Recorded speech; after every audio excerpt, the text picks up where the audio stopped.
ನಾಳೆ ಬುಧವಾರ ಸಾಯಂಕಾಲ 6ರಿಂದ 7 ಗಂಟೆಯ ಮಧ್ಯೆ ತುಳಸಿ ಗಿಡದ ಬುಡದಲ್ಲಿ ಈ ವಸ್ತುವನ್ನು ಇಡಿ. ಇಷ್ಟೇ ಸಾಕು. ನೀವು ಅಂದುಕೊಂಡಷ್ಟು ಧನಲಾಭ ನಿಮಗಾಗುತ್ತದೆ. ಕಷ್ಟಗಳು ಮತ್ತು ಇತರೆ ಸಮಸ್ಯೆಗಳು ದೂರವಾಗಿ ಅಷ್ಟೈಶ್ವರ್ಯಗಳು ಪ್ರಾಪ್ತಿಯಾಗುತ್ತವೆ. ನೀವು ಕೈ ಇಟ್ಟಿದ್ದೆಲ್ಲ ಬಂಗಾರವಾಗುತ್ತದೆ. ಏಕೆಂದರೆ ನಮ್ಮ ಹಿಂದೂ ಧರ್ಮಶಾಸ್ತ್ರ ಹಾಗೂ ಪುರಾತನ ಗ್ರಂಥಗಳಲ್ಲಿ ತುಳಸಿ ಗಿಡಕ್ಕೇ ಇರುವ ಮಹತ್ವ ಅಷ್ಟಿಷ್ಟಲ್ಲ.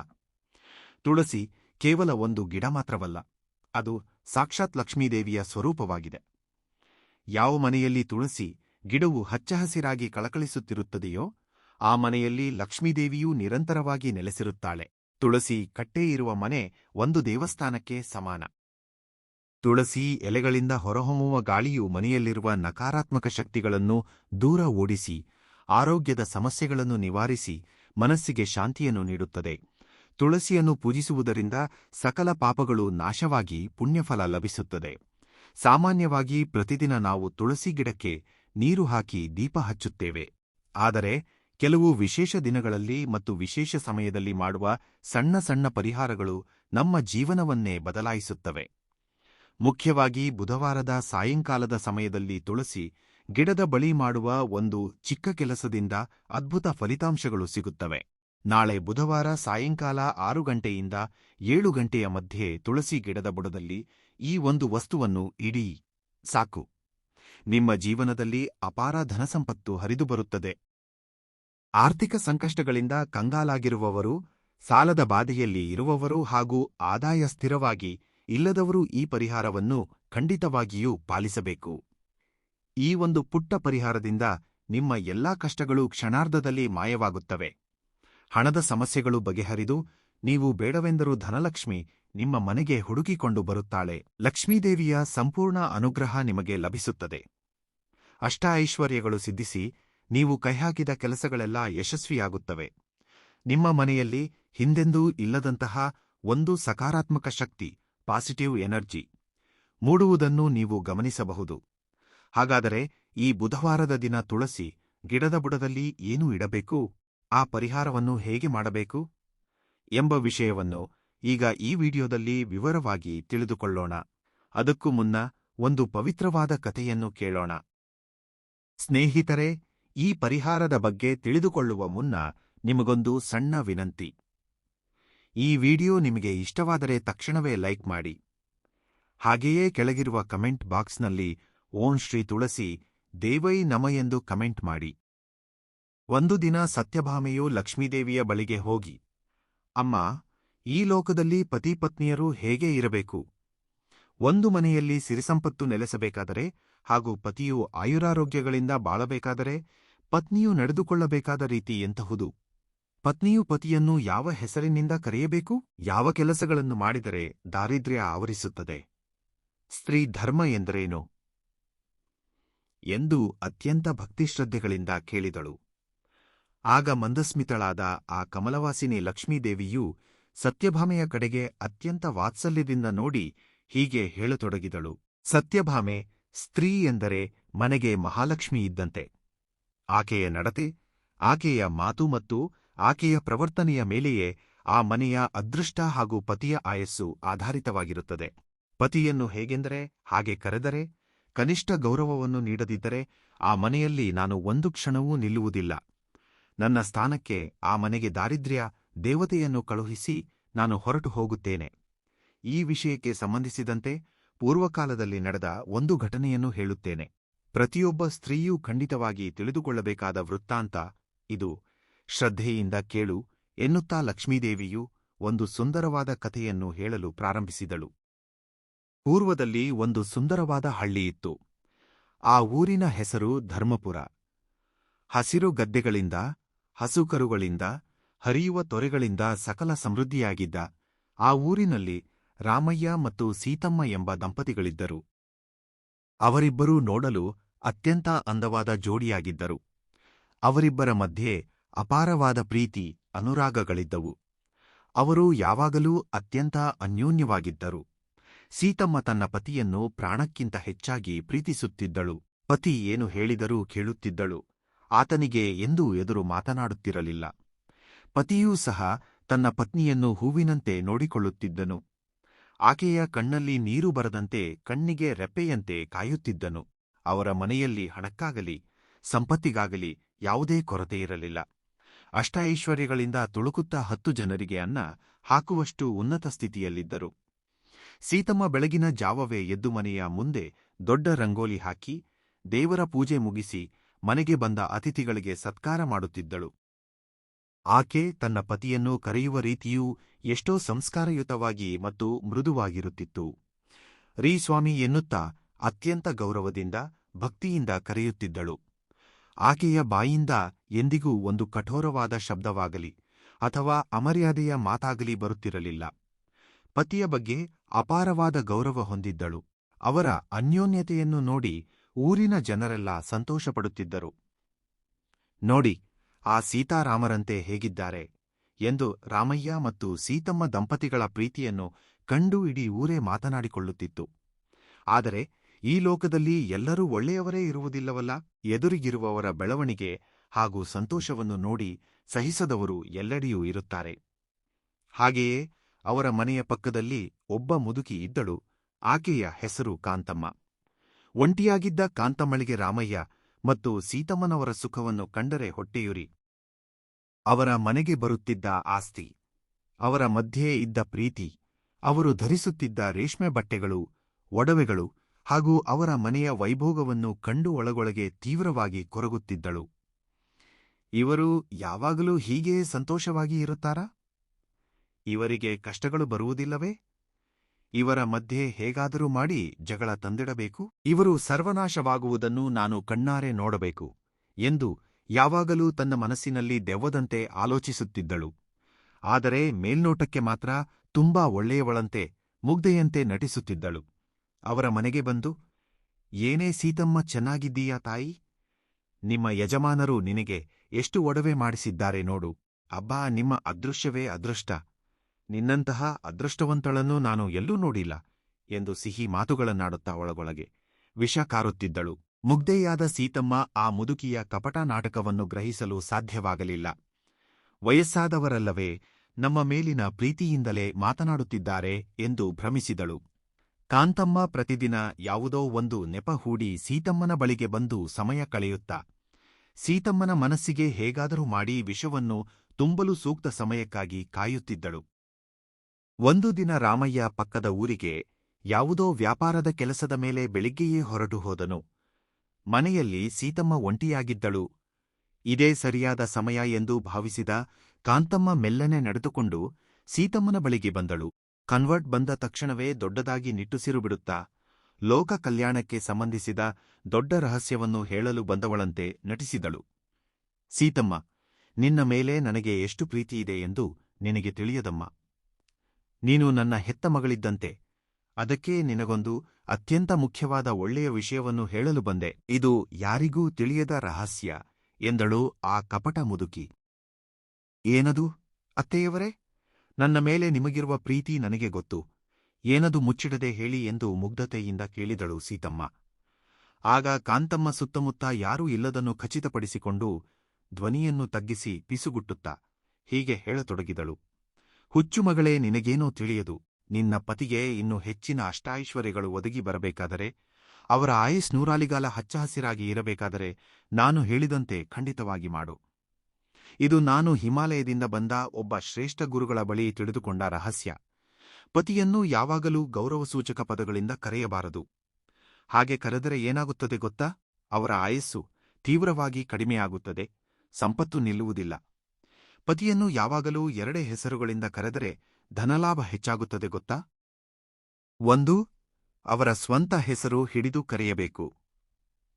2ನೇಯದು, ನೀನು ಅಥವಾ ನಿನ್ನ ಎಂದು ಏಕವಚನದಲ್ಲಿ ಸಂಬೋಧಿಸಬೇಕು. ಹಾಗೆ ಕರೆದಾಗ ಮಾತ್ರ ಪತಿಯ ಮೇಲೆ ಪತ್ನಿಗಿರುವ ಪೂರ್ಣ ಹಕ್ಕು ಸಾಬೀತಾಗುತ್ತದೆ. ಹಾಗೆ ಕರೆದರೆ ಆ ಮನೆಗೆ ಧನಲಕ್ಷ್ಮಿ ಓಡೋಡಿ ಬರುತ್ತಾಳೆ. ಪತಿಯ ಆಯಸ್ಸು ಕೂಡ ಇಮ್ಮಡಿಯಾಗುತ್ತದೆ. ನಿಮ್ಮ ಯಜಮಾನರೆಂದರೆ ನನಗೂ ಇಷ್ಟ. ನಿಮ್ಮ ಮನೆ ಚೆನ್ನಾಗಿರಲಿ ಎಂಬ ಹಂಬಲದಿಂದ ಈ ರಹಸ್ಯವನ್ನು ನಿನಗೆ ಹೇಳುತ್ತಿದ್ದೇನೆ. ಈ ವಿಷಯವನ್ನು ಯಾರಿಗೂ ಹೇಳಬೇಡ. ಇಂದಿನಿಂದಲೇ ನಿನ್ನ ಪತಿಯನ್ನು ಹಾಗೆಯೇ ಕರೆ. ನಿನಗೆ ಲಾಭ ತಿಳಿಯುತ್ತದೆ ಎಂದು ತಲೆಗೆ ತುಂಬಿದಳು. ಸೀತಮ್ಮನಿಗೆ ಮೊದಲು ಸ್ವಲ್ಪ ಆಶ್ಚರ್ಯವಾಯಿತು. ಅದೇನದು ಅತ್ತೆಯವರೇ, ಪತಿಯನ್ನು ಹೆಸರು ಹಿಡಿದು ಕರೆಯಬಾರದು, ಏಕವಚನದಲ್ಲಿ ಮಾತನಾಡಬಾರದು ಎಂದು ನಮ್ಮ ತಾಯಿ ಹೇಳಿದ್ದಾರಲ್ಲ. ಪತಿ ಎಂದರೆ ದೈವಕ್ಕೆ ಸಮಾನವಲ್ಲವೇ? ಹಾಗೆ ಕರೆದರೆ ಪಾಪ ಬರುತ್ತದೆ ಎಂದು ಹಿರಿಯರು ಹೇಳುತ್ತಾರಲ್ಲ ಎಂದು ಸಂಶಯದಿಂದ ಕೇಳಿದಳು. ಅದಕ್ಕೆ ಆ ಮುದುಕಿ ಗಟ್ಟಿಯಾಗಿ ನಕ್ಕು. ನಿನಗೇನೂ ತಿಳಿಯದು ಹುಚ್ಚಿ, ಅದೆಲ್ಲ ಹಳೆಯ ಕಾಲದ ಮಾತು. ಈಗ ಕಾಲವೆಲ್ಲ ಬದಲಾಗಿದೆ. ಪತಿಯನ್ನು ಎಷ್ಟು ಹತ್ತಿರದಿಂದ ಹೆಸರು ಹಿಡಿದು ನೀನು ಎಂದು ಕರೆಯುತ್ತೀಯೋ ಅಷ್ಟು ಅದೃಷ್ಟ ನಿನ್ನದಾಗುತ್ತದೆ. ನಿನಗೆ ನಿನ್ನ ಪತಿ ಚೆನ್ನಾಗಿರುವುದು ಇಷ್ಟವಿಲ್ಲವೇ? ಅವರು 100 ವರ್ಷ ಬದುಕುವುದು ಇಷ್ಟವಿಲ್ಲವೇ? ನಾನು ಹೇಳಿದಂತೆ ಮಾಡು, ನಿಮ್ಮ ಸಿರಿಸಂಪತ್ತು ಹೇಗೆ ಹೆಚ್ಚಾಗುತ್ತದೆ, ನಿಮ್ಮ ಮನೆ ಎಷ್ಟು ಸುಭಿಕ್ಷವಾಗುತ್ತದೆ ಎಂದು ನೀನೇ ಕಣ್ಣಾರೆ ನೋಡುವೆ ಎಂದು ನಂಬಿಸಿದಳು. ಮುದುಕಿಯ ಮಾತುಗಳನ್ನು ಸಂಪೂರ್ಣವಾಗಿ ನಂಬಿದ ಸೀತಮ್ಮ ತನ್ನ ಪತಿಯ ಕ್ಷೇಮಕ್ಕಾಗಿಯೇ, ಅವರ ಆಯಸ್ಸು ಹೆಚ್ಚಾಗುವುದಕ್ಕಾಗಿಯೇ ಆಕೆ ಹೇಳುತ್ತಿದ್ದಾಳೆ ಎಂದುಕೊಂಡು ಪತಿಯನ್ನು ಹೆಸರು ಹಿಡಿದು ಮತ್ತು ಏಕವಚನದಲ್ಲಿ ಕರೆಯಲು ಮನಸ್ಸಿನಲ್ಲಿ ದೃಢವಾಗಿ ನಿಶ್ಚಯಿಸಿಕೊಂಡಳು. ಸಾಯಂಕಾಲ ರಾಮಯ್ಯ ದಣಿದು ಮನೆಗೆ ಬಂದನು. ದಿನವಿಡೀ ಕಷ್ಟಪಟ್ಟು ಬಂದ ಪತಿಯನ್ನು ಎದುರುಗೊಂಡ ಸೀತಮ್ಮ ಮುದುಕಿ ಹೇಳಿದ ಮಾತುಗಳನ್ನು ತಕ್ಷಣವೇ ಜಾರಿಗೆ ತರಬೇಕೆಂದು ನೆನಪಿಸಿಕೊಂಡಳು. ಕೂಡಲೇ ಮುಂದುವರಿದು, ಏನೋಯ್ ರಾಮಯ್ಯ, ಹೀಗೆ ಬಾ, ನಿನಗೆ ನೀರು ಕೊಡುತ್ತೇನೆ, ನೀನು ಕಾಲು ತೊಳೆದುಕೊಂಡು ಊಟಕ್ಕೆ ಬಾ ಎಂದಳು. ಆ ಮಾತುಗಳನ್ನು ಕೇಳಿದ ತಕ್ಷಣ ರಾಮಯ್ಯನಿಗೆ ಒಂದು ಕ್ಷಣ ಬಾಯಿಂದ ಮಾತೇ ಬರಲಿಲ್ಲ. ತನ್ನ ಪತ್ನಿ ಎಂದಿಗೂ ತನ್ನನ್ನು ಹೆಸರು ಹಿಡಿದು ಕರೆದಿರಲಿಲ್ಲ. ನೀನು ಎಂದು ಏಕವಚನದಲ್ಲಿ ಮಾತನಾಡಿದ್ದೇ ಇರಲಿಲ್ಲ. ಅತ್ಯಂತ ಗೌರವದಿಂದ ಮೃದುವಾಗಿ ಕರೆಯುತ್ತಿದ್ದ ಸೀತಮ್ಮನ ಬಾಯಲ್ಲಿ ಈ ಮಾತುಗಳನ್ನು ಕೇಳಿ ಆತ ಆಶ್ಚರ್ಯಚಕಿತನಾದನು. ಏನಿದು ಸೀತಾ, ಎಂದೂ ಇಲ್ಲದ್ದು ಇಂದು ನನ್ನನ್ನು ಹೊಸದಾಗಿ ಹೆಸರು ಹಿಡಿದು ಕರೆಯುತ್ತಿದ್ದೀಯಾ? ನೀನು ಎನ್ನುತ್ತಿದ್ದೀಯಾ? ಅಸಲು ಯಾಕೆ ಹೀಗೆ? ಯಾವಾಗಲೂ ಕರೆಯುವಂತೆ ಕರೆಯದೆ ಹೀಗೆ ಬದಲಾಯಿಸಿ ಕರೆಯಲು ಕಾರಣವೇನು? ಎಂದು ನೇರವಾಗಿ ಕೇಳಿದನು. ಸೀತಮ್ಮ ಒಳಗೊಳಗೆ ಸ್ವಲ್ಪ ತಡಕಾಡಿದರೂ ಮುದುಕಿಯ ಮಾತುಗಳು ನೆನಪಿಗೆ ಬಂದು, ಅದೇನೂ ಇಲ್ಲ ಬಿಡಿ, ಆದರೂ ಪತ್ನಿ ಪತಿಯನ್ನು ಪ್ರೀತಿಯಿಂದ ಹೆಸರು ಹಿಡಿದು ಕರೆದರೆ ತಪ್ಪೇನು? ನೀನು ಎಂದು ಕರೆದರೆ ಏನಾಗುತ್ತದೆ? ನನಗೆ ಇಂದು ಹಾಗೆಯೇ ಕರೆಯಬೇಕೆನಿಸಿತು. ಕರೆದೆ ಎಂದು ಸಮರ್ಥಿಸಿಕೊಂಡಳು. ರಾಮಯ್ಯ ತನ್ನ ಪತ್ನಿಯನ್ನು ಪ್ರಾಣದಂತೆ ಪ್ರೀತಿಸುತ್ತಿದ್ದರಿಂದ ಸರಿ ಬಿಡು, ಏನೋ ಪ್ರೀತಿಯಿಂದ ಆಪ್ತವಾಗಿ ಕರೆಯುತ್ತಿದ್ದಾಳೆ ಎಂದು ದೊಡ್ಡದಾಗಿ ಪರಿಗಣಿಸಲಿಲ್ಲ. ನಂತರ ನೋಡೋಣ ಎಂದು ಆ ವಿಷಯವನ್ನು ಅಲ್ಲಿಗೆ ಬಿಟ್ಟನು. ಆದರೆ ಸೀತಮ್ಮ ಅಲ್ಲಿಗೆ ನಿಲ್ಲಿಸಲಿಲ್ಲ. ಪ್ರತಿದಿನ ಪದೇ ಪದೇ ಹಾಗೆಯೇ ಕರೆಯಲು ಪ್ರಾರಂಭಿಸಿದಳು. ರಾಮಯ್ಯನನ್ನು ತನ್ನ ಹೆಸರು ಹಿಡಿದು ಕರೆಯುವುದು, ಪ್ರತಿಯೊಂದು ಸಣ್ಣ ವಿಷಯಕ್ಕೂ ನೀನು, ನಿನ್ನ, ಬಾ, ಹೋಗು ಎಂದು ಏಕವಚನದಲ್ಲಿ ಕನಿಷ್ಠ ಮರ್ಯಾದೆಯೂ ಇಲ್ಲದೆ ಮಾತನಾಡಲು ಶುರು ಮಾಡಿದಳು. ಪತಿಯನ್ನು ಆ ರೀತಿ ಅಮರ್ಯಾದೆಯಿಂದ ಕರೆಯುವುದರಿಂದ ಆ ಮನೆಯಲ್ಲಿ ನಿಧಾನವಾಗಿ ಪರಿಸ್ಥಿತಿಗಳು ಬದಲಾಗತೊಡಗಿದವು. ದಾರಿದ್ರ್ಯವು ಮೆಲ್ಲನೆ ಮನೆಯೊಳಗೆ ಕಾಲಿಟ್ಟಿತು.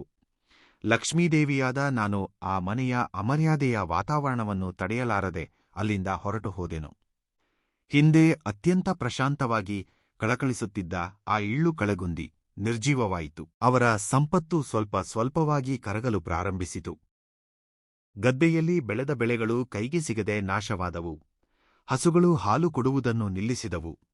ವ್ಯಾಪಾರದಲ್ಲಿ ಊಹಿಸದ ರೀತಿಯಲ್ಲಿ ಭಾರೀ ನಷ್ಟಗಳು ಉಂಟಾಗತೊಡಗಿದವು. ಕೂಡಿಟ್ಟ ಹಣವೆಲ್ಲ ಕರಗಿಹೋಯಿತು. ಸಾಲಗಾರರ ಕಾಟ ಹೆಚ್ಚಾಯಿತು. ಅದಕ್ಕೆ ಮುನ್ನ ಅತ್ಯಂತ ಅನ್ಯೋನ್ಯವಾಗಿದ್ದ ಆ ಪತಿಪತ್ನಿಯರ ಮಧ್ಯೆ ಯಾವುದೇ ಕಾರಣವಿಲ್ಲದೆ ಸಣ್ಣ ಸಣ್ಣ ವಿಷಯಗಳಿಗೂ ತೀವ್ರವಾದ ಜಗಳಗಳು ಆರಂಭವಾದವು. ಮನೆಯಲ್ಲಿ ಯಾವಾಗಲೂ ಕಿರುಚಾಟ, ಗಲಾಟೆಗಳು ಕೇಳಿಸತೊಡಗಿದವು. ಒಬ್ಬರಿಗೊಬ್ಬರು ಹೊಡೆದಾಡುವ ಮಟ್ಟಿಗೆ, ಕೆಟ್ಟದಾಗಿ ಬೈದಾಡುವ ಮಟ್ಟಿಗೆ ಅವರ ಪರಿಸ್ಥಿತಿ ಹದಗೆಟ್ಟಿತು. ಮನೆಯಲ್ಲಿ ಮನಶ್ಶಾಂತಿ ಎಂಬುದು ಮರೀಚಿಕೆಯಾಯಿತು. ಇವೆಲ್ಲವನ್ನೂ ನೋಡುತ್ತಿದ್ದ ಪಕ್ಕದ ಮನೆಯ ಮುದುಕಿ ಕಾಂತಮ್ಮ ಮಾತ್ರ ಮನಸ್ಸಿನಲ್ಲಿ ಅತ್ಯಂತ ಸಂತೋಷಪಡುತ್ತಾ ತನ್ನ ತಂತ್ರವು ಅದ್ಭುತವಾಗಿ ಫಲಿಸಿದ್ದಕ್ಕೆ ಪ್ರತಿದಿನ ಸಂಭ್ರಮಿಸುತ್ತಿದ್ದಳು.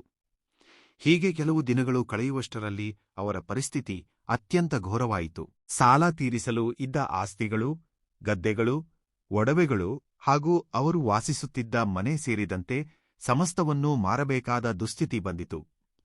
ಅವರು ಕೇವಲ ಉಟ್ಟ ಬಟ್ಟೆಯಲ್ಲೇ ಬೀದಿಗೆ ಬಿದ್ದರು. ಆ ಕಷ್ಟಗಳ ಹಾಗೂ ಚಿಂತೆಯ ಬೇಗೆಯಿಂದ ರಾಮಯ್ಯನಿಗೆ ತೀವ್ರವಾದ ಅನಾರೋಗ್ಯ ಕಾಡಿತು. ಅತ್ಯಂತ ಸದೃಢವಾಗಿದ್ದ ಆ ಮನುಷ್ಯ ಮಂಚ ಹಿಡಿದನು. ಎದ್ದು ಕುಳಿತುಕೊಳ್ಳಲು ಕೂಡ ಶಕ್ತಿಯಿಲ್ಲದೆ ಪ್ರಾಣಾಪಾಯದ ಸ್ಥಿತಿಗೆ ತಲುಪಿದನು. ಇದನ್ನೆಲ್ಲ ನೋಡುತ್ತಿದ್ದ ಸೀತಮ್ಮನಿಗೆ ಏನೂ ಅರ್ಥವಾಗಲಿಲ್ಲ. ನಿನ್ನೆಯವರೆಗೂ ವೈಭವದಿಂದ ಬಾಳಿದ ತಮ್ಮ ಕುಟುಂಬ ಹೀಗೆ ದಿಢೀರನೆ ಬೀದಿಗೆ ಬಿದ್ದದ್ದು, ಪ್ರಾಣಕ್ಕಿಂತ ಹೆಚ್ಚಾಗಿದ್ದ ಪತಿ ಮರಣಶಯ್ಯೆಯಲ್ಲಿ ಇರುವುದನ್ನು ಕಂಡು ಆಕೆ ಎದೆಒಡೆದು ಅತ್ತಳು. ತನ್ನ ಕರ್ಮಕ್ಕೆ ತಾನೇ ಕಾರಣ ಎಂಬ ಸತ್ಯ ಆಕೆಗೆ ಇನ್ನೂ ತಿಳಿದಿರಲಿಲ್ಲ. ಸರಿಯಾಗಿ ಅದೇ ಸಮಯದಲ್ಲಿ ಆ ಊರಿನ ಹೊರವಲಯದಲ್ಲಿದ್ದ ಒಂದು ಪುರಾತನ ದೇವಸ್ಥಾನದ ಬಳಿಗೆ ಒಬ್ಬ ಶ್ರೇಷ್ಠ ಸಾಧುಗಳು ಬಂದರು. ಅವರು ಅಪಾರ ತಪೋಬಲ ಹಾಗೂ ಆತ್ಮಜ್ಞಾನ ಹೊಂದಿದವರಾಗಿದ್ದರು. ಮುಖದಲ್ಲಿ ಒಂದು ಅದ್ಭುತವಾದ ದಿವ್ಯ ತೇಜಸ್ಸಿತ್ತು. ಅವರ ಬಗ್ಗೆ, ಅವರ ಮಹಿಮೆಗಳ ಬಗ್ಗೆ ಹಾಗೂ ಜನರ ಕಷ್ಟಗಳನ್ನು ತೀರಿಸುವ ಅವರ ವಿಧಾನದ ಬಗ್ಗೆ ಊರಿನವರ ಮೂಲಕ ತಿಳಿದುಕೊಂಡ ಸೀತಮ್ಮನಿಗೆ ಒಂದು ಸಣ್ಣ ಆಶೆ ಮೂಡಿತು. ತಕ್ಷಣವೇ ತನ್ನ ಪತಿಯನ್ನು ಮನೆಯಲ್ಲೇ ಬಿಟ್ಟು ಓಡೋಡಿ ಹೋಗಿ ಆ ಸಾಧುಗಳ ಪಾದಗಳಿಗೆ ಬಿದ್ದು ಬಿಕ್ಕಿ ಬಿಕ್ಕಿ ಅತ್ತಳು. ತನ್ನ ಎಲ್ಲಾ ಕಷ್ಟಗಳನ್ನು ಅವರ ಮುಂದೆ ತೋಡಿಕೊಂಡಳು. ಮಹಾತ್ಮರೇ, ನನಗೇಕೆ ಈ ಕರ್ಮ ಬಂದಿತು? ನನ್ನ ಪತಿಯನ್ನು ನಾನು ಪ್ರಾಣಕ್ಕಿಂತ ಹೆಚ್ಚಾಗಿ ಪ್ರೀತಿಸುತ್ತೇನೆ. ಯಾವಾಗಲೂ ನಾವಿಬ್ಬರೂ ಅತ್ಯಂತ ಅನ್ಯೋನ್ಯವಾಗಿ ಬಾಳುತ್ತಿದ್ದೆವು. ನಮಗೆ ಹಣದ ಕೊರತೆ ಇರಲೇ ಇಲ್ಲ. ಆದರೆ ಇದ್ದಕ್ಕಿದ್ದಂತೆ ನಮ್ಮ ಸಂಪತ್ತೆಲ್ಲ ಕರ್ಪೂರದಂತೆ ಕರಗಿಹೋಯಿತು. ಮನೆಯಲ್ಲಿ ಯಾವಾಗಲೂ ಜಗಳ, ನಮಗೆ ಪ್ರಶಾಂತತೆಯೇ ಇಲ್ಲದಂತಾಗಿದೆ. ಈಗ ನನ್ನ ಪತಿ ತೀವ್ರ ಅನಾರೋಗ್ಯದಿಂದ ಮಂಚ ಹಿಡಿದು ಸಾವು ಬದುಕಿನ ಮಧ್ಯೆ ಹೋರಾಡುತ್ತಿದ್ದಾರೆ. ನನಗೆ ಯಾವುದೇ ದಾರಿ ಕಾಣುತ್ತಿಲ್ಲ. ಅಸಲು ಈ ಕಷ್ಟಗಳೆಲ್ಲ ನಮಗೆ ಏಕೆ ಆರಂಭವಾದವು? ಇದಕ್ಕೆ ಕಾರಣವೇನು? ನಾವು ಎಲ್ಲಿ ತಪ್ಪು ಮಾಡಿದೆವು? ನೀವೇ ನಿಮ್ಮ ದಿವ್ಯದೃಷ್ಟಿಯಿಂದ ನೋಡಿ ತಿಳಿಸಿ ಸ್ವಾಮಿ ಎಂದು ಕಣ್ಣೀರು ಹಾಕುತ್ತಾ 2 ಕೈ ಮುಗಿದು ಬೇಡಿಕೊಂಡಳು. ರೋದನೆಯನ್ನು ಕೇಳಿದ ಆ ಸಾಧುಗಳು ಶಾಂತವಾಗಿ ಕಣ್ಣು ಮುಚ್ಚಿ ಸ್ವಲ್ಪ ಸಮಯ ಧ್ಯಾನಸ್ಥರಾದರು. ತಮ್ಮ ಜ್ಞಾನದೃಷ್ಟಿಯಿಂದ ಈ ಹಿಂದೆ ಆ ದಂಪತಿಗಳ ಜೀವನದಲ್ಲಿ ನಡೆದದ್ದನ್ನೆಲ್ಲ ನೋಡಿದರು. ಎಲ್ಲವೂ ಅರ್ಥವಾದ ನಂತರ ಕಣ್ಣು ತೆರೆದು ಸೀತಮ್ಮನನ್ನು ನೋಡಿ ಹೀಗೆಂದರು. ಅಮ್ಮ, ನಿನ್ನ ಕಷ್ಟಗಳಿಗೆ ಕಾರಣ ಎಲ್ಲೋ ಇಲ್ಲ, ನಿನ್ನಲ್ಲೇ ಇದೆ. ನಿನ್ನ ಮನೆಯ ಪಕ್ಕದಲ್ಲಿರುವ ಮಹಿಳೆಯೊಬ್ಬಳು ನಿನ್ನ ಪತಿಯನ್ನೂ ಆ 2 ರೀತಿಗಳಲ್ಲಿ ಕರೆಯಲು ಹೇಳಿದಳಲ್ಲವೇ? ಆ ದಿನ ನೀನು ಆಕೆಯ ಮಾತುಗಳನ್ನು ಕುರುಡಾಗಿ ನಂಬಿ ನಿನ್ನ ಪತಿಯನ್ನು ಹಾಗೆ ಕರೆದಿದ್ದರಿಂದಲೇ ನಿನ್ನ ಮನೆಯಿಂದ ಮಹಾಲಕ್ಷ್ಮಿ ಹೊರಟು ಹೋದಳು. ನಿಮ್ಮ ಸಂಪತ್ತೆಲ್ಲ ನಾಶವಾಯಿತು. ನಿನ್ನ ಪತಿಯ ಆಯಸ್ಸು ಕೂಡ ಕಡಿಮೆ ಆಗಿ ಆತ ಮರಣಶಯ್ಯೆ ತಲುಪಿದ್ದಾನೆ ಎಂದು ಖಚಿತವಾಗಿ ಹೇಳಿದರು. ಸೀತಮ್ಮ ಆಶ್ಚರ್ಯಪಡುತ್ತಾ, ಹೌದು ಸ್ವಾಮಿ, ಆ ಮುದುಕಿ ನನ್ನನ್ನು ಹಾಗೆ ಕರೆಯಲು ಹೇಳಿದ್ದಕ್ಕೆ ನಾನು ಕರೆದೆ.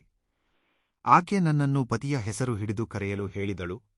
ಹಾಗೆಯೇ ನೀವು ಎಂದು ತಪ್ಪಿಯೂ ಅನ್ನಬಾರದು. ನೀನು ನಿನ್ನ ಎಂದು ಏಕವಚನದಲ್ಲಿ ಸಂಬೋಧಿಸಬೇಕೆಂದು ಹೇಳಿದಳು. ನಾನು ಆಕೆಯ ಮಾತುಗಳನ್ನು ನಂಬಿ ನನ್ನ ಪತಿಯ ಒಳ್ಳೆಯದಕ್ಕಾಗಿಯೇ ಅಲ್ಲವೇ ಎಂದು ಹಾಗೆ ಕರೆದೆ. ಇದರಲ್ಲಿ ಇಷ್ಟೊಂದು ದೋಷವಿದೆಯೇ ಸ್ವಾಮಿ ಎಂದು ಕಣ್ಣೀರು ಹಾಕುತ್ತಾ ಒಪ್ಪಿಕೊಂಡಳು. ಆಗ ಆ ಸಾಧುಗಳು ನಕ್ಕು, ಹುಚ್ಚು ತಾಯಿ, ಯಾರಾದರೂ ಪತಿಯನ್ನು ಹಾಗೆ ಕರೆಯುತ್ತಾರೆಯೇ? ಈ ಸೃಷ್ಟಿಯಲ್ಲಿ ಪತ್ನಿಗೆ ಪತಿಗಿಂತ ಮಿಗಿಲಾದ ದೈವ ಮತ್ತೊಂದಿಲ್ಲ. ಹಿಂದೂ ಧರ್ಮದ ಪ್ರಕಾರ ಪತಿ ಎಂದರೆ ಸಾಕ್ಷಾತ್ ಆ ಶ್ರೀಮನ್ನಾರಾಯಣನ ಸ್ವರೂಪ. ಅಂತಹ ಪತಿಯನ್ನು ಹೆಸರು ಹಿಡಿದು ಕರೆಯುವುದು, ಏಕವಚನದಲ್ಲಿ ಹಗುರವಾಗಿ ಕರೆಯುವುದು ಎಷ್ಟು ಮಹಾಪಾಪ ಗೊತ್ತೇ? ಹಾಗೆ ಪತಿಯನ್ನು ಅವಮಾನಿಸುತ್ತಾ ಗೌರವ ನೀಡದೆ ಮಾತನಾಡುವ ಪತ್ನಿ ಇರುವ ಮನೆಯಲ್ಲಿ ದಾರಿದ್ರ್ಯ ದೇವತೆ ತಾಂಡವವಾಡುತ್ತಾಳೆ. ಮಹಾಲಕ್ಷ್ಮಿ ಅಂತಹ ಮನೆಯ ಹತ್ತಿರವೂ ಸುಳಿಯುವುದಿಲ್ಲ. ನಿನ್ನ ಪಕ್ಕದ ಮನೆಯ ಮುದುಕಿ ನಿನ್ನ ಮೇಲಿನ ಅಸೂಯೆಯಿಂದ ನಿಮ್ಮ ಸಂತೋಷವನ್ನು ಸಹಿಸದೆ ಸಂಚು ಹೂಡಿ ನಿನ್ನ ಕೈಯಿಂದಲೇ ನಿನ್ನ ಮನೆಯನ್ನು ನಾಶ ಮಾಡಿಸಿದ್ದಾಳೆ. ಅದು ತಿಳಿಯದೆ ನೀನು ನಿನ್ನ ಪತಿಯನ್ನು ಅಮರ್ಯಾದೆಯಿಂದ ಕರೆದಿದ್ದರಿಂದಲೇ ನಿಮ್ಮ ಆಸ್ತಿಗಳೆಲ್ಲ ಹೋದವು. ನಿನ್ನ ಪತಿಗೆ ಈ ಅನಾರೋಗ್ಯ ಬಂದಿತು ಎಂದು ವಿವರವಾಗಿ ವಿವರಿಸಿದರು. ಹಾಗಾದರೆ ಇದಕ್ಕೆ ಪರಿಹಾರವೇ ಇಲ್ಲವೇ ಸ್ವಾಮಿ? ನನ್ನ ಪತಿಯನ್ನು ನಾನು ಹೇಗೆ ಉಳಿಸಿಕೊಳ್ಳಲಿ? ದಯವಿಟ್ಟು ಮಾರ್ಗ ತೋರಿಸಿ ಎಂದು ಸೀತಮ್ಮ ಅವರ ಪಾದಗಳನ್ನು ಗಟ್ಟಿಯಾಗಿ ಹಿಡಿದುಕೊಂಡಳು. ಅದಕ್ಕೆ ಆ ಸಾಧುಗಳು ಹೀಗೆ ಉತ್ತರಿಸಿದರು. ಇದಕ್ಕೆ ಒಂದೇ ಮಾರ್ಗ ಅಮ್ಮ. ಇನ್ಮುಂದೆ ಪತಿಯನ್ನು ಆ ರೀತಿ ಕರೆಯಬಾರದು. ಯಾವಾಗಲೂ ಪತಿಯನ್ನು ಗೌರವಯುತವಾಗಿ ಕರೆಯಬೇಕು. ನೀವು ಅಥವಾ ನಿಮಗೆ ಎಂದು ಬಹುವಚನದಲ್ಲಿ ಮಾತ್ರ ಸಂಬೋಧಿಸಬೇಕು. ಹಾಗೆ ಪತಿಯನ್ನು ದೈವಸಮಾನವಾಗಿ ಗೌರವಿಸುವ ಪತ್ನಿ ಇರುವ ಮನೆಯಲ್ಲಿ ಸಾಕ್ಷಾತ್ ಆ ಮಹಾಲಕ್ಷ್ಮಿ ನೆಲೆಸಿರುತ್ತಾಳೆ. ಆ ಮನೆಯಲ್ಲಿ ಸಿರಿಸಂಪತ್ತಿಗಾಗಲಿ ಆಯುರಾರೋಗ್ಯಕ್ಕಾಗಲಿ ಯಾವುದೇ ಕೊರತೆ ಇರುವುದಿಲ್ಲ. ನೀನು ಹೋಗಿ ಈಗಲಾದರೂ ನಿನ್ನ ತಪ್ಪನ್ನು ಅರಿತು ಪಶ್ಚಾತ್ತಾಪದಿಂದ ನಿನ್ನ ಪತಿಯನ್ನು ಹಳೆಯ ದಿನಗಳಂತೆ ಗೌರವದಿಂದ ಕರೆಯಲು ಪ್ರಾರಂಭಿಸು. ಶೀಘ್ರದಲ್ಲೇ ಎಲ್ಲವೂ ಸರಿಹೋಗುತ್ತದೆ, ನಿನ್ನ ಸಂಸಾರ ಮತ್ತೆ ಚಿಗುರುತ್ತದೆ ಎಂದು ಆಶೀರ್ವದಿಸಿ ಸಾಧುಗಳು ಕಳುಹಿಸಿಕೊಟ್ಟರು. ಸಾಧುಗಳು ಹೇಳಿದ ಅಮೂಲ್ಯವಾದ ಮಾತುಗಳಿಂದ ಸೀತಮ್ಮನಿಗೆ ಜ್ಞಾನೋದಯವಾಯಿತು. ಆ ಪಕ್ಕದ ಮನೆಯ ಮುದುಕಿ ಎಂತಹ ಕಪಟಿ, ಎಂತಹ ಸಂಚುಗಾರ್ತಿ ಎಂಬುದು ಸ್ಪಷ್ಟವಾಗಿ ಅರ್ಥವಾಯಿತು. ತಕ್ಷಣವೇ ಮನೆಗೆ ಓಡಿ ಬಂದಳು. ನೇರವಾಗಿ ಪತಿಯ ಮಂಚದ ಬಳಿಗೆ ಹೋಗಿ ಆತನ ಪಾದಗಳ ಮೇಲೆ ಬಿದ್ದು ಕಣ್ಣೀರು ಹಾಕುತ್ತಾ, ನನ್ನನ್ನು ಕ್ಷಮಿಸಿ ಸ್ವಾಮಿ, ನನ್ನ ಮೂರ್ಖತನದಿಂದ ಪಕ್ಕದವರ ಮಾತು ಕೇಳಿ ನಿಮಗೆ ಅಮರ್ಯಾದೆ ಮಾಡಿ ಮಹಾಪಾಪ ಮಾಡಿದೆ. ನನ್ನಿಂದಲೇ ನಿಮಗೆ ಈ ಸ್ಥಿತಿ ಬಂದಿತು. ದಯವಿಟ್ಟು ನನ್ನನ್ನು ಕ್ಷಮಿಸಿ, ಇನ್ಮುಂದೆ ಎಂದಿಗೂ ಹಾಗೆ ಕರೆಯುವುದಿಲ್ಲ. ನಿಮಗೆ ಯೋಗ್ಯವಾದ ಗೌರವವನ್ನು ನೀಡುತ್ತೇನೆ ಎಂದು ಮನಸ್ಫೂರ್ತಿಯಾಗಿ ಪ್ರಾರ್ಥಿಸಿದಳು. ಅಂದಿನಿಂದ ಆಕೆ ಪತಿಯನ್ನು ಮತ್ತೆ ಅತ್ಯಂತ ಭಕ್ತಿ ಗೌರವಗಳಿಂದ ಮೃದುವಾಗಿ ಕರೆಯಲು ಪ್ರಾರಂಭಿಸಿದಳು. ಆಕೆಯ ನಡವಳಿಕೆಯಲ್ಲಿ ಬಂದ ಈ ಬದಲಾವಣೆಯಿಂದ ಕೆಲವೇ ದಿನಗಳಲ್ಲಿ ಒಂದು ಅದ್ಭುತ ನಡೆಯಿತು. ಆ ಪತಿಯ ಆರೋಗ್ಯ ಪ್ರತಿದಿನವೂ ಸುಧಾರಿಸತೊಡಗಿತು. ಮೆಲ್ಲನೆ ಆತ ಮಂಚದಿಂದ ಎದ್ದು ತನ್ನ ಕೆಲಸವನ್ನು ತಾನೇ ಮಾಡಿಕೊಳ್ಳುವಷ್ಟು ಸಂಪೂರ್ಣ ಆರೋಗ್ಯವಂತನಾದನು. ಆ ಮನೆಯಲ್ಲಿ ಮತ್ತೆ ಲಕ್ಷ್ಮೀದೇವಿಯೂ ಕಳಕಳಿಸುತ್ತಾ ಪ್ರವೇಶಿಸಿದಳು. ರಾಮಯ್ಯನ ಆರೋಗ್ಯ ಸುಧಾರಿಸಿದ ನಂತರ ಮತ್ತೆ ಕಷ್ಟಪಟ್ಟು ಕೆಲಸ ಮಾಡಲು, ವ್ಯಾಪಾರ ಮಾಡಲು ಆರಂಭಿಸಿದನು. ಕಳೆದುಕೊಂಡ ಆಸ್ತಿಗಳನ್ನು ನಿಧಾನವಾಗಿ ಮತ್ತೆ ಒಂದೊಂದಾಗಿ ಸಂಪಾದಿಸಿದರು. ಅವರಿಬ್ಬರ ಮಧ್ಯೆ ಮತ್ತೆ ಹಳೆಯ ಪ್ರೀತಿ, ಅನುರಾಗಗಳು ಚಿಗುರಿದವು. ಹಳೆಯ ಕಲಹಗಳೆಲ್ಲ ಮಾಯವಾದವು. ಅಂದಿನಿಂದ ಆ ಸೀತಮ್ಮ ಕಣ್ಣು ಮುಚ್ಚಿಕೊಂಡು ಯಾರು ಏನು ಹೇಳಿದರೂ, ವಿಶೇಷವಾಗಿ ಇತರರ ಕುತಂತ್ರಗಳನ್ನು ಕುರುಡಾಗಿ ನಂಬುವುದನ್ನು ಸಂಪೂರ್ಣವಾಗಿ ನಿಲ್ಲಿಸಿದಳು. ಲೋಕದ ನಡವಳಿಕೆಯನ್ನು ಅರ್ಥಮಾಡಿಕೊಂಡಳು. ತನ್ನ ಪತಿಯನ್ನು ಪ್ರಾಣದಂತೆ ಗೌರವಿಸುತ್ತಾ ಸಂತೋಷವಾಗಿ ಜೀವನ ಕಳೆದಳು. ಈ ಇಡೀ ಕಥೆಯನ್ನು ಅತ್ಯಂತ ತಾಳ್ಮೆಯಿಂದ ಸತ್ಯಭಾಮೆಗೆ ವಿವರಿಸಿದ ಮಹಾಲಕ್ಷ್ಮಿಯು ಕೊನೆಯದಾಗಿ ಹೀಗೆಂದಳು. ನೋಡಿದೆಯಾ ಸತ್ಯಭಾಮೆ, ತನ್ನ ಪತಿಯನ್ನು ಹೆಸರು ಹಿಡಿದು ಏಕವಚನದಲ್ಲಿ ಕರೆದರೆ ದಾರಿದ್ರ್ಯ ಖಂಡಿತವಾಗಿ ಆವರಿಸುತ್ತದೆ ಎಂಬುದಕ್ಕೆ ಈ ಕಥೆಯೇ ನಿದರ್ಶನ. ಪತಿಯನ್ನು ಗೌರವಿಸುವುದು ಎಂದರೆ ನನ್ನನ್ನು ಹಾಗೂ ನನ್ನ ನಾಥನಾದ ಶ್ರೀಹರಿಯನ್ನು ಗೌರವಿಸಿದಂತೆ. ಯಾವ ಮನೆಯಲ್ಲಿ ಪತಿಗೆ ಪತ್ನಿಯಿಂದ ಯೋಗ್ಯ ಗೌರವ, ಮರ್ಯಾದೆ ಸಿಗುತ್ತದೆಯೋ, ಯಾವ ಮನೆಯಲ್ಲಿ ಸ್ತ್ರೀ ತನ್ನ ಪತಿಯನ್ನು ದೈವವೆಂದು ಭಾವಿಸುತ್ತಾಳೋ, ಆ ಮನೆಯಲ್ಲಿ ನಾನು ನನ್ನ ಸ್ವಾಮಿಯಾದ ಆ ಶ್ರೀಮಹಾವಿಷ್ಣುವಿನೊಂದಿಗೆ ನೆಲೆಸಿರುತ್ತೇನೆ. ಆ ಮನೆಯನ್ನು ಅಷ್ಟೈಶ್ವರ್ಯಗಳಿಂದ, ಸುಖ ಸಂತೋಷಗಳಿಂದ ತುಂಬಿಸುತ್ತೇನೆ ಎಂದು ಸ್ವಯಂ ಲಕ್ಷ್ಮೀದೇವಿಯೇ ತಿಳಿಸಿದ್ದಾಳೆ. ಪ್ರತಿಯೊಬ್ಬ ಸ್ತ್ರೀಯೂ ಈ ಅತ್ಯಂತ ಮುಖ್ಯವಾದ ವಿಷಯವನ್ನು ಖಂಡಿತವಾಗಿ ತಿಳಿದುಕೊಂಡು ತನ್ನ ದೈನಂದಿನ ಜೀವನದಲ್ಲಿ ಆಚರಿಸಿದ್ದೇ ಆದಲ್ಲಿ ಅವರ ಕುಟುಂಬವು ಚಿರಕಾಲ ಸಿರಿಸಂಪತ್ತು ಹಾಗೂ ಸುಖ ಸಂತೋಷಗಳಿಂದ ವರ್ಧಿಸುತ್ತದೆ. ಇದು ಈ ಕಥೆಯ ಪರಮಾರ್ಥ ಎಂದು ಲಕ್ಷ್ಮೀದೇವಿಯು ಸತ್ಯಭಾಮೆಗೆ ವಿವರಿಸಿದಳು. ಇನ್ನು ವಿಡಿಯೋದ ವಿಷಯಕ್ಕೆ ಬಂದರೆ, ತುಳಸಿಯನ್ನು ಬೃಂದಾ ಎಂದು ಕರೆಯುತ್ತಾರೆ. ಶ್ರೀಮಹಾವಿಷ್ಣುವಿಗೆ ಅತ್ಯಂತ ಪ್ರೀತಿಪಾತ್ರವಾದದ್ದು ಈ ತುಳಸಿ. ಎಲ್ಲಿ ತುಳಸಿ ಇರುತ್ತದೆಯೋ ಅಲ್ಲಿ ವಿಷ್ಣುಮೂರ್ತಿಯೂ ಲಕ್ಷ್ಮೀ ಸಮೇತನಾಗಿ ಇರುತ್ತಾನೆ. ಬುಧವಾರದ ದಿನ ಬುಧ ಗ್ರಹಕ್ಕೆ ಹಾಗೂ ವಿಷ್ಣುಮೂರ್ತಿಗೆ ಅತ್ಯಂತ ಪ್ರೀತಿಪಾತ್ರವಾದ ದಿನ. ಈ ದಿನದಂದು ಸಾಯಂಕಾಲದ ವೇಳೆಯಲ್ಲಿ, ಅಂದರೆ ಪ್ರದೋಷ ಸಮಯದಲ್ಲಿ ಮಾಡುವ ಪರಿಹಾರಗಳಿಗೆ ಫಲಿತಾಂಶವು ಅತ್ಯಂತ ಶೀಘ್ರವಾಗಿ ಲಭಿಸುತ್ತದೆ. ಸಾಮಾನ್ಯವಾಗಿ ಧನಾಕರ್ಷಣೆ ಇದ್ದರೂ ಕೈಯಲ್ಲಿ ಹಣ ನಿಲ್ಲುವುದಿಲ್ಲ. ಯಾವುದೋ ರೂಪದಲ್ಲಿ ಖರ್ಚುಗಳು ಬರುತ್ತಲೇ ಇರುತ್ತವೆ. ಸಾಲದ ಬಾಧೆ ಕಾಡುತ್ತಿರುತ್ತದೆ ಎಂದು ಹಲವರು ಹೇಳುತ್ತಾರೆ. ಅಂತಹವರು ನಾಳೆ ಬುಧವಾರ ಸಾಯಂಕಾಲ 6 ಗಂಟೆಯಿಂದ 7 ಗಂಟೆಯ ಮಧ್ಯೆ ತುಳಸಿ ಗಿಡದ ಬಳಿ ಒಂದು ಸಣ್ಣ ಕೆಲಸ ಮಾಡಿ. ಇದಕ್ಕಾಗಿ ನೀವು ಯಾವುದೇ ದೊಡ್ಡ ಕಷ್ಟಪಡಬೇಕಾಗಿಲ್ಲ. ನಮ್ಮ ಮನೆಯಲ್ಲೇ ಸಿಗುವ ವಸ್ತುಗಳಿಂದಲೇ ಈ ಪರಿಹಾರವನ್ನು ಮಾಡಬಹುದು. ಮೊದಲಿಗೆ ನೀವು ಬುಧವಾರ ಸಾಯಂಕಾಲ 6 ಗಂಟೆಯ ಸಮಯದಲ್ಲಿ ಸ್ನಾನ ಮಾಡಿ ಶುಭ್ರವಾದ ವಸ್ತ್ರಗಳನ್ನು ಧರಿಸಬೇಕು. ಆನಂತರ ಒಂದು ಸಣ್ಣ ಬಿಳಿ ಕಾಗದವನ್ನು ತೆಗೆದುಕೊಳ್ಳಿ. ಆ ಪೇಪರ್ನಲ್ಲಿ ಒಂದು ಚಿಟಿಕೆ ಉಪ್ಪನ್ನು ಹಾಕಿ. ಉಪ್ಪು ಲಕ್ಷ್ಮೀದೇವಿಯ ಪ್ರತಿರೂಪ ಎಂದು ನಮಗೆ ತಿಳಿದಿದೆ. ಸಮುದ್ರದಿಂದ ಉದ್ಭವಿಸಿದ ಉಪ್ಪು ಧನವನ್ನು ಆಕರ್ಷಿಸುವ ಶಕ್ತಿಯನ್ನು ಹೊಂದಿದೆ. ಆನಂತರ ಆ ಉಪ್ಪಿನೊಂದಿಗೆ ಕೆಲವು ಮೆಂತ್ಯ ಕಾಳುಗಳನ್ನು ಹಾಕಿ. ಮೆಂತ್ಯ ಕೂಡ ಆರ್ಥಿಕ ಸಂಕಷ್ಟಗಳನ್ನು ನಿವಾರಿಸಲು ಹಾಗೂ ಮನೆಯಲ್ಲಿ ಧನಪ್ರವಾಹ ಹೆಚ್ಚಾಗಲು ಅದ್ಭುತವಾಗಿ ಕೆಲಸ ಮಾಡುತ್ತದೆ. ಇವುಗಳ ಜೊತೆಗೆ ಒಂದು ಅರಿಶಿನದ ಕೊಂಬು ಆ ಪೇಪರ್ನಲ್ಲಿ ಇಡಿ. ಅರಿಶಿನ ಕೊಂಬು ಶುಭ ಹಾಗೂ ಸೌಭಾಗ್ಯದ ಸಂಕೇತವಾಗಿದೆ. ಹೀಗೆ ಉಪ್ಪು, ಮೆಂತ್ಯ ಮತ್ತು ಅರಿಶಿನ ಕೊಂಬನ್ನು ಆ ಬಿಳಿ ಕಾಗದದಲ್ಲಿ ಇಟ್ಟು ಅದನ್ನು ಒಂದು ಸಣ್ಣ ಪೊಟ್ಟಣದಂತೆ ಕಟ್ಟಿ ಈ ಪೊಟ್ಟಣವನ್ನು ಕೈಯಲ್ಲಿ ಹಿಡಿದುಕೊಂಡು ತುಳಸಿ ಗಿಡದ ಬಳಿಗೆ ಹೋಗಿ ಪ್ರಶಾಂತವಾಗಿ ಕುಳಿತುಕೊಳ್ಳಿ. ನಿಮ್ಮ ಮನಸ್ಸಿನಲ್ಲಿರುವ ಕೋರಿಕೆಯನ್ನು ಅಥವಾ ಸಮಸ್ಯೆಯನ್ನು ತುಳಸಿ ಮಾತೆಯ ಬಳಿ ಹೇಳಿಕೊಳ್ಳಿ. ಅಮ್ಮ ತುಳಸಿ ಮಾತೆ, ನನಗಿರುವ ಈ ಆರ್ಥಿಕ ಸಂಕಷ್ಟಗಳನ್ನು ನಿವಾರಿಸು, ನನ್ನ ಮನೆ ಧನಧಾನ್ಯಗಳಿಂದ ತುಂಬಿ ತುಳುಕುವಂತೆ ಹರಸು ಎಂದು ಮನಸ್ಫೂರ್ತಿಯಾಗಿ ಪ್ರಾರ್ಥಿಸಿ. ನಿಮ್ಮ ಕೋರಿಕೆಯನ್ನು ಹೇಳಿಕೊಂಡ ನಂತರ ಆ ಸಣ್ಣ ಪೊಟ್ಟಣವನ್ನು ತೆಗೆದುಕೊಂಡು ಹೋಗಿ ತುಳಸಿ ಗಿಡದ ಬುಡದಲ್ಲಿ ಇಡಬೇಕು. ಅಂದರೆ ತುಳಸಿ ಗಿಡದ ಬುಡದ ಮಣ್ಣನ್ನು ಸ್ವಲ್ಪ ಪಕ್ಕಕ್ಕೆ ಸರಿಸಿ ಸಣ್ಣ ಹಳ್ಳದಂತೆ ಮಾಡಿ ಆ ಪೊಟ್ಟಣವನ್ನು ಅಲ್ಲಿ ಹೂತು ಹಾಕಬೇಕು. ಹೀಗೆ ಹೂತಿಟ್ಟ ನಂತರ ಅದರ ಮೇಲೆ ಮಣ್ಣನ್ನು ಮುಚ್ಚಿಬಿಡಿ. ಈ ಕೆಲಸ ಮಾಡುವಾಗ ಯಾರೊಂದಿಗೂ ಮಾತನಾಡಬಾರದು. ಪೂರ್ಣ ಏಕಾಗ್ರತೆ ಹಾಗೂ ಭಕ್ತಿಯಿಂದ ಮಾಡಬೇಕು. ಹೀಗೆ ಆ ಪೊಟ್ಟಣವನ್ನು ಹೂತಿಟ್ಟ ನಂತರ ಅದರ ಬಗ್ಗೆ ನೀವು ಸಂಪೂರ್ಣವಾಗಿ ಮರೆತು ಬಿಡಬೇಕು. ಮತ್ತೆ ಅದನ್ನು ತೆಗೆಯುವುದಾಗಲಿ ಅಥವಾ ಅಲ್ಲಿ ಏನಾಗಿದೆ ಎಂದು ನೋಡುವುದಾಗಲಿ ಮಾಡಬಾರದು. ಆ ಪೊಟ್ಟಣದಲ್ಲಿರುವ ವಸ್ತುಗಳು ಕ್ರಮೇಣ ಮಣ್ಣಿನಲ್ಲಿ ಕರಗಿ ಹೋಗುತ್ತವೆ. ಅವು ಮಣ್ಣಿನಲ್ಲಿ ಕರಗಿದಂತೆ ನಿಮ್ಮ ಕಷ್ಟಗಳೂ ಸಹ ಕರಗಿ ಹೋಗುತ್ತವೆ. ನಿಮ್ಮ ಆದಾಯದ ಮಾರ್ಗಗಳು ಸುಧಾರಿಸುತ್ತವೆ. ವ್ಯಾಪಾರ ಮಾಡುವವರಿಗೆ ಲಾಭ ಬರುತ್ತದೆ. ಉದ್ಯೋಗಿಗಳಿಗೆ ಪ್ರಮೋಷನ್ ಅಥವಾ ಆದಾಯ ಹೆಚ್ಚಾಗುವ ಅವಕಾಶಗಳು ಸಿಗುತ್ತವೆ. ಎಲ್ಲೋ ನಿಂತುಹೋದ ಹಣವು ನಿಮ್ಮ ಕೈ ಸೇರುತ್ತದೆ. ಅಸಲು ಆಶ್ಚರ್ಯಕರ ವಿಷಯವೇನೆಂದರೆ, ಈ ಪರಿಹಾರ ಮಾಡಿದ ಕೆಲವೇ ದಿನಗಳಲ್ಲಿ ನಿಮ್ಮ ಆರ್ಥಿಕ ಸ್ಥಿತಿಯಲ್ಲಿ ಬದಲಾವಣೆ ಬರುವುದನ್ನು ನೀವೇ ಸ್ವತಃ ಗಮನಿಸುತ್ತೀರಿ. ತುಳಸಿ ಗಿಡದ ಬಳಿ ನಾವು ಮಾಡುವ ಯಾವುದೇ ಸಣ್ಣ ಸೇವೆಯೂ ವ್ಯರ್ಥವಾಗುವುದಿಲ್ಲ. ಮುಖ್ಯವಾಗಿ ಈ ಬುಧವಾರದ ಸಾಯಂಕಾಲದ ವೇಳೆ ಈ ಉಪ್ಪು, ಮೆಂತ್ಯ, ಅರಿಶಿನ ಕೊಂಬಿನ ಪರಿಹಾರ ಮಾಡುವುದರಿಂದ ಲಕ್ಷ್ಮೀದೇವಿಯ ಕಟಾಕ್ಷ ಖಂಡಿತವಾಗಿ ಲಭಿಸುತ್ತದೆ. ನಮ್ಮ ಪುರಾಣಗಳ ಪ್ರಕಾರ ಅರಿಶಿನವು ವಿಘ್ನೇಶ್ವರನಿಗೆ, ಉಪ್ಪು ಲಕ್ಷ್ಮೀದೇವಿಗೆ ಹಾಗೂ ಮೆಂತ್ಯವು ಕುಬೇರನಿಗೆ ಸಂಕೇತವೆಂದು ಭಾವಿಸಲಾಗುತ್ತದೆ. ಈ ಮೂರನ್ನೂ ಒಟ್ಟಿಗೆ ತುಳಸಿ ಗಿಡದ ಬಳಿ ಇಡುವುದೆಂದರೆ ಆ ದೇವತೆಗಳನ್ನೆಲ್ಲ ನಿಮ್ಮ ಮನೆಗೆ ಆಹ್ವಾನಿಸಿದಂತೆ, ಧನಲಾಭ ಉಂಟಾಗುವುದಷ್ಟೇ ಅಲ್ಲದೆ ಮನೆಯಲ್ಲಿರುವ ನಕಾರಾತ್ಮಕ ಶಕ್ತಿ ದೂರವಾಗಿ ಸುಖಶಾಂತಿ ನೆಲೆಸುತ್ತದೆ. ಆ ಪೊಟ್ಟಣದಲ್ಲಿರುವ ವಸ್ತುಗಳು ಮಣ್ಣಿನಲ್ಲಿ ಕರಗಿ ಹೋಗುವುದರಿಂದ ಅದರ ಬಗ್ಗೆ ನೀವು ಯಾವುದೇ ಆತಂಕ ಪಡಬೇಕಾಗಿಲ್ಲ. ಅತ್ಯಂತ ಶಕ್ತಿಶಾಲಿಯಾದ ಈ ಪುಟ್ಟ ಪರಿಹಾರವನ್ನು ನಂಬಿಕೆಯಿಂದ ಮಾಡಿ, ಫಲಿತಾಂಶ ಖಂಡಿತ ಸಿಗುತ್ತದೆ.